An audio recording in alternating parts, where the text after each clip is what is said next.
Hello everyone. Tuesday, June the 29th, Minute Plus Meditation. In the Gospel, Jesus leads his disciples into Caesarea Philippi and asks them this question: who do people say the Son of Man is? What's the opinion out there? So they give their opinion. They give the opinions floating around in the air. John the Baptist, Jeremiah, one of the prophets. Then he says to them, who do you say that I am? And we know Simon Peter speaks up, you are the Christ, the Son of the living God.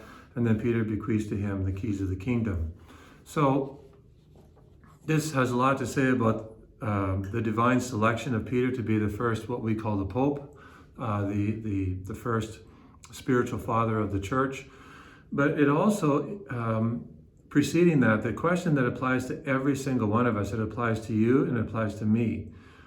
And I don't think we can just sort of hear this question and answer this question once, but it is certainly important. It is important that we answer the question the first time. Who do you say Jesus Christ is? And I know you, if you're listening to this, you've taken the time to watch this, you know the answer. I know the answer. Is that the point? At this point, it's not the point, right? Because you can give the answer. You're the Christ, the Son of the living God, right? You just said it to yourself, probably. Or it's roaming around in your head. I know the answer to that question. I passed the catechism test, right? Get confirmed. Check. No. Well, this is a bit more than that. It's like, what are the consequences of the answer to the consequences of the answer that we've just given to Jesus as he's asked Peter? I know who you are, Master. You are the Christ, the Son of the living God. Okay. But do you live it out? That's the real reality for you and for me today, 2,000 years later, when we've heard this many times before in our life. Presuming the person who's watching this is somewhere between 20 and 60 or 20 and 70. We've heard this many times read in church, but are we living it out? That's the key. You see, the devil knows the answer to this question. He knows it probably, in a way, the content of it better than you and me. It doesn't do him any good, does it? So you and I have the great gift of time. And time is the ability, is the measure of motion. It's the ability to change. The consequences of that decision is we have the opportunity to change, to grow. So are we growing in our knowledge? Are we applying our knowledge, our answer to the question, who do you say that I am? You are the Christ, the Son of the living God. And what does that mean? You are the Christ. Well, are we following Jesus day in and day out? Are we following him even to take our day 24 hours? We've got to sleep somewhere between 6 and 8 hours if we're going to be half sane and healthy. Usually the average amount is somewhere between 7 and 8 hours, unless you can really, be on your game all the time, less than that. And there's disruptive sleep and all that kind of stuff. But, basically 7 to 8 hours. Okay, then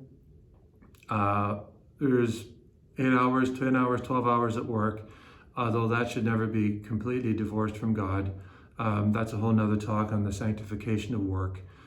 Okay, so we've got all that, we've got that time, we've got 7 hours, and then anywhere between 8 and 12 hours work day, and then we have the home time, or the time at home. Are we living as a disciple of Jesus Christ, outside of our sleep time?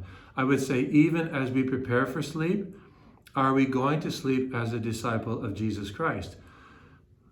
And it's not a matter of saying we should be saying prayers all day long. That's not it, although we should be praying and saying prayers.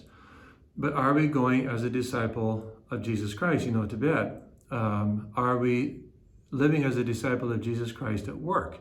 Are we living as a disciple of Jesus Christ in our home environment? Are we even struggling? Are we striving? Are we opening ourselves up to this? This is the real challenge for you and for me, living it out on a regular basis. And, that means in the decisions we make throughout the day, we're striving to be ethical. We're striving to be people of integrity, honest, sincere, loyal. All those things are really important. Punctual, showing up on time, fighting against procrastination, doing our things when we should do them in the order that we should do them. And even before we go to bed, so many people struggle with, watching inappropriate things, or they get themselves riled up by watching news and all this kind of stuff before they go to bed, and then they wonder why they can't sleep. We have to go to bed, try to prepare ourselves to go to bed as disciples of the Lord. Maybe read a bit of scripture, use holy waters. I made a video on that a couple of weeks ago. So today, and of course we have to answer the question, not just once, but a lot.